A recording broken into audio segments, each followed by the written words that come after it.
अस्सलाम वालेकुम नाज़रीन, मैं हूँ आयशा रहमान और आप देख रहे हैं मेरा फेसबुक और यूट्यूब चैनल। नाज़रीन, गुज़िश्ता वीडियो में मैंने आपको कुछ अहम डिटेल्स दी हैं कि किसने एफ़आईआर में जो बताया गया कि किसने पहले रिपोर्ट दी थी पुलिस को कि ऐसी डेड बॉडी पड़ी है। दूसरा, मैंने आपको बताया कि फ़रहान ने गलतियाँ माननी शुरू कर दी हैं, चीज़ें अहम डेवलपमेंट्स देनी शुरू कर दी हैं।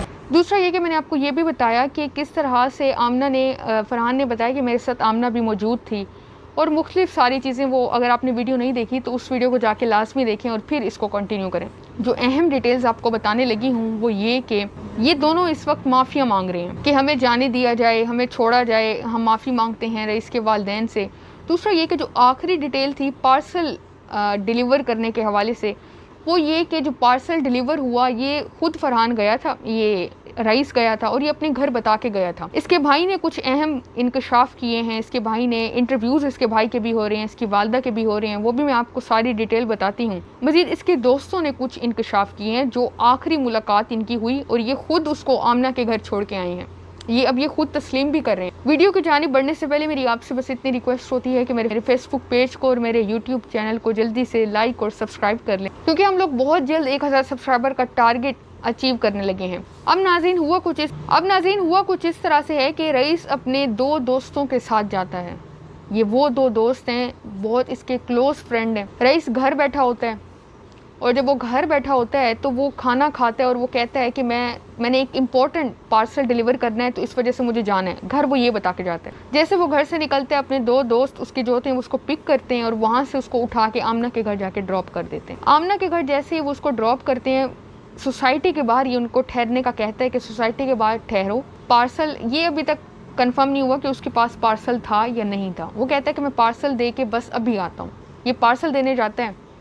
इसके दोस्त बताते हैं कि आधा घंटा, 1 घंटा और फिर 2 घंटे गुजर जाते हैं और इसका कोई अता पता नहीं होता। यहाँ पे दोस्त एक अहम इंकशाफ भी करते हैं। नाज़रीन, मैंने गुज़िश्ता वीडियो में भी आपको बताया था कि ये केस जितना सिंपल है लग रहा है उतना सिंपल नहीं। दोस्त कहते हैं कि हमें ये जो रईस था ये पहले से आमना के साथ काफ़ी मुलाकातें करता था, ये डेट पे भी जाता था, ये बाहर जाते थे, मिलते थे एक दूसरे से, जबकि ये चीज़ें नहीं थी। और आमना तो सिरे से कहती है कि मैं तो जानती ही नहीं हूँ रईस को, ये मुझे हैरास करता था, बस मैं इस हद तक जानती हूँ। जबकि जो इनके ताल्लुकात थे वो बहुत ज़्यादा थे और 6 महीने से भी शायद ज़्यादा के थे। घर वालों को भी मालूम था इन दोनों के ताल्लुकात का। अब एक चीज़ तो यहाँ से क्लियर हो चुकी है कि रईस अकेला नहीं गया था आमना के घर, उसको उसके दोस्तों ने ड्रॉप किया। दूसरी चीज़ ये कि जब वो वापस भाग के आए, डर गए कि अभी तक रईस वापस नहीं आए, उन्होंने घर में भी इत्तला नहीं दी कि ऐसे रईस वहाँ है। अब फिर उसके बाद आप सबको मालूम है जैसे डेड बॉडी मिली, सारी मामलात हुए।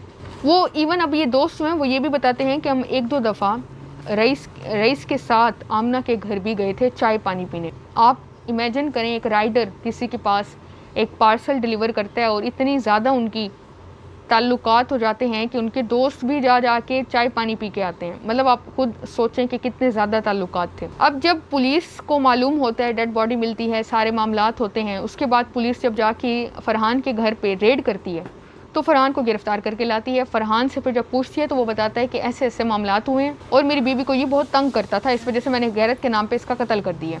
अब आमना जो है वो यहाँ से भागने में कामयाब हो जाती है। आमना जैसे ही भागने में कामयाब होती है और पुलिस को पता चलता है कि आमना का भी किरदार है इस सारे मामले में, तो पुलिस जाके आमना को भी अरेस्ट करती है उसके मायके से, उसकी माँ के घर से, और फिर ये सारा मामला खुलता है। अब नाज़रीन, इसमें ये कि दोस्त बताते हैं कि इनकी चैटिंग भी होती थी, वीडियो कॉल भी होती थी, वॉइस कॉल्स भी होती थी, तस्वीरें भी ऐसी बोल्ड एक्सचेंज होती थी। अब ये मायके से पुलिस इसको अरेस्ट करती है, फिर मामलात सारे खुलते हैं कि इनकी चैटिंग भी होती है, फ़ोटोज़ एक्सचेंज होती हैं और बहुत सी चीज़ें मिली हैं। वालदा के भी इंटरव्यूज़ हो रहे हैं। वो कहती है इसने मेरे बेटे को फंसाया। इसका जो भाई है रईस का, वो कहता है कि ये शुरू से इन्वॉल्व थी मेरे भाई के साथ और ये झूठ बोलती है कि मेरे भाई को नहीं जानती है, ये सारा इसी का ही किया करा है, सारा इसी का काम है। तो नाज़रीन, इस वक्त ये बहुत अहम डिटेल्स थी और जैसे जैसे दिन गुजरता जा रहा है, वक्त गुजरता जा रहा है, इस केस में नई अहम डेवलपमेंट्स आती जा रही हैं। मज़ीद अपडेट्स के लिए मेरे चैनल को सब्सक्राइब कर लें, वीडियो को लाइक करें, शेयर करें, अपना बहुत ज़्यादा ख्याल रखें। अल्लाह हाफ़िज़।